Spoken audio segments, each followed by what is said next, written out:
le sec de Mont-Crémian, il commence à 1 mètre de fond. Et c'est orienté nord. C'est-à-dire toutes les arêtes partent vers le nord, c'est-à-dire on repartent vers le continent, tu vois. Donc là, tu as 1 mètre, 1 mètre 50 d'eau à la tête de roche, tu vois. Ça descend jusqu'à 25. Maintenant, tu as un rocher isolé qui est posé à 28. Et là, ici, c'est une zone où il y a vachement de gorgones et c'est une zone où il y a vachement de potes de roussettes, tu vois. Entre la première et la deuxième arête de roche, tu dois avoir à peu près une vingtaine de mètres de distance. Et tu as ce qu'on appelle la piste de ski. C'est-à-dire, c'est une bande de sable blanc qui descend de 12 mètres à peu près de profondeur jusqu'à 25-28 mètres de fond. D'accord? Alors, entre la première et la deuxième arête de roche, tu as un rocher plat, tu as 10-12 mètres d'eau, c'est en haut de la piste de ski. À combien?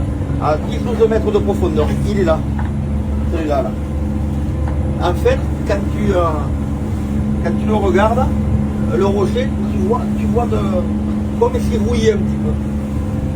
En fait, c'est un bloc de minerai de fer qui date de l'époque romaine, parce que là, il y a une galère qui s'est emplâtrée. Tu vois? Quoi? Une galère romaine qui s'est emplâtrée. Et moi, ici, à l'époque, là, sur cette zone, dans le sable, des fois, on retrouvait des bouts de ferraille qui étaient compressionnés, et quand on cassait, c'était des pointes de javelot. Des pointes de javelot romains. Donc, entre la première et la deuxième arête, donc, comme je te dis, c'est la piste de ski.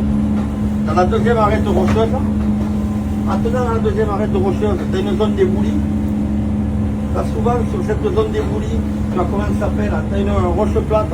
Il y avait des grosses murènes à l'époque. Et ensuite, tu as une troisième arête de roche où est frappée la deuxième bouée. Et là, le rocher, il est traversé par la faille. D'un côté de la faille, tu vois l'autre côté. Tu peux faire... D'un côté, 21 de l'autre. Voilà. De là, tu vois là. D'accord? Et là, c'était une zone où il y avait des très très grosses murènes.